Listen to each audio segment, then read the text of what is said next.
Hello and welcome back to my channel and welcome back to Q's World. This is episode 4 and you're probably wondering what the hell is that big structure behind me. Well, I'm going to show you and I'm going to help you build one just like this and get what you need. Now first find an island that you want to build it or any space that you want. We're going to use this island right there, right behind our nether portal, as you can see. So it's not too far and well, it's convenient for us to kind of go there. First thing we want to do, of course, like always, build a bridge. In my case, it's just going to be a bridge. We don't actually have enough equip materials to make any powered whales, so it's just going to be a simple platform. And then we're going to want to kind of terraform a bit of the area. The idea was to kind of build this place up, build edges, make it wider. And you can see here I'm kind of just testing out the size in which the platforms are going to be. But instead we had to kind of remove everything because I didn't have enough blocks, and we had to kind of build the base again out of sandstone, which I think it looked really good. And you can see here again, as I terraform all this side, I think I want to remove that completely, but I don't have respiration yet, so it's quite hard to mine for that. And you can see there where I'm testing out the size again. Perfect. Now once that's done, you want to make an outline of the water. See, you can see that, that's a perfect outline. Make as many layers as you want. I think I do 7 layers for this. You can do 9, 10, doesn't really matter. But there you go. This should look just like that. That's really good. Now let's do the redstone component about this. We're going to put dispensers here, and we're going to put trapdoors just to put an observer facing upwards. This will help trigger all the dispensers in a row, and you can see that later. And now I'm going to collect 7 buckets of water, or as many as you need really, and then put it in the dispensers just like that. Really easy. And then we're going to, well, that's a fast way down, but don't do that because I actually forgot. I mistimed my click. Now what you want to do is you want to build a roof. You want to build an enormous roof so it creates a lot of shade on all these 7 platforms.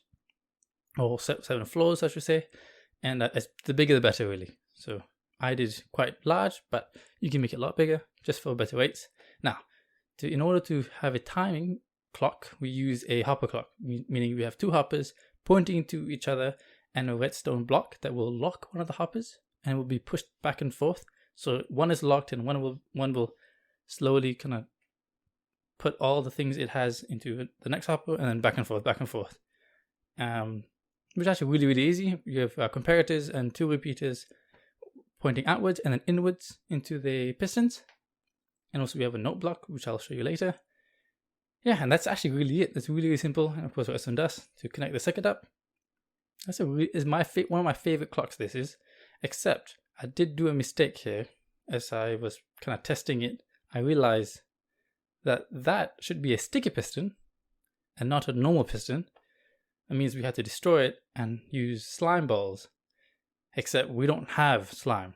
I haven't done a slime farm yet, and we also don't know where the slime chunk is. So we're going to go to a swamp and kill some slime. Which was actually really far. I think I went like 4,000 blocks. And on the way we found corals, which I took a bunch of fans. I think they're called fans or ferns.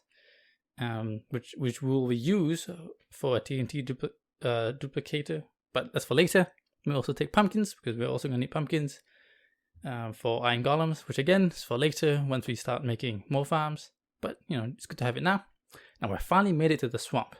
Once you make it to the swamp, of course, you're going to wait till nighttime. That's when the slimes will spawn. Make sure the moon is not a new moon. And I'm going to kill these green monsters that you hate.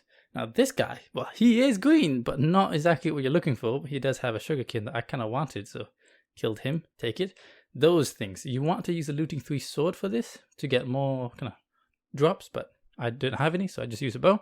Now, once you have your sticky piston, just go back upstairs and place that sticky piston where it was originally placed, and this should work perfectly fine, just like that. And boom, perfect. And that will just go back and forth as quick as you want. The less items there are, the quicker it goes. The more items, the better, because then it allows mobs to spawn for a longer period of time. I'll show you downstairs. It's really that simple. Step easy. So it dispenses water, and then you wait, and it will then take it back in. Super simple.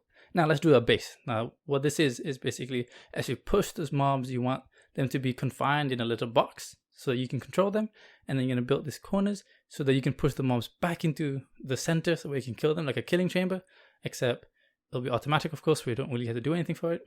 We're going to actually put water on all the sides, so we can push all the mobs in the middle, so we don't have any spaces of just gonna bare spaces without any water, just like this, every single space. Boom! Now you have a 5 by 5 kind of center, which is quite big, but that's fine.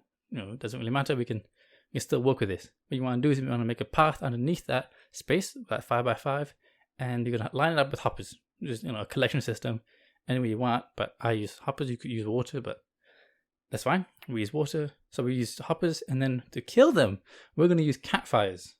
Well, at least this is the initial design, was to use campfires, and campfires are pretty cool because they're half blocks, meaning they will take any items that are dropped on top of it, so the hoppers can take it. However, I realized that it's too bright and it affects the spawn rate up to the first floor, so we just dug a hole 25 blocks underneath the initial 5 by 5 hole. You can see the long shaft that they will fall and die. I made it 30 just in case, because you know, some mobs will wear armor. And that's it. That's really it. And now we want to spawn proof the roof. This is actually quite important, I realize, because especially at night, so many zombies say you could technically use whatever you want. I'm gonna freeze frame here because look, I actually use 2 clocks, so I can switch on the water and switch it off immediately, and then it'll wait. I think it was like 24 ticks, and then it will dispense water for 8 seconds, and then take away water 8 seconds, and which makes it really, really efficient. So I really enjoyed that. Now we spawn proof the air with water and of course glass. And now we're going to do a 30-minute time lapse. This is, I mean, for 30 minutes, I actually got quite a few things. You can see here in 30 minutes, especially at night, because my roof wasn't that big. So especially at night, you see a lot of mobs. I mean, for something so simple, this is really good, right? Look at that. I mean, hundreds, I would imagine, because after 30 minutes, I go downstairs to look at all the loot I got, and I got quite a lot. I think I got 2 stacks of gunpowder, a stack and a half of everything else. What is that? I mean, string, rotten flesh, bones, arrows. You can see here, I can organize it. I mean, I think one of the things I really want is gunpowder, because I want to make TNT for later, but we got everything. So we're pretty much set for all those good stuff. And that's it, really. And also, I've been AFKing quite a lot here, so I've been collecting quite a few things. Look at that. I will never need to have any of this. Once we have a cleric, we can trade all the rotten flesh, and of course, TNT for gun. Yeah, that's it. Thank you so much for watching, and join me again next time when I will make something else. We will see, and something useful. See you again.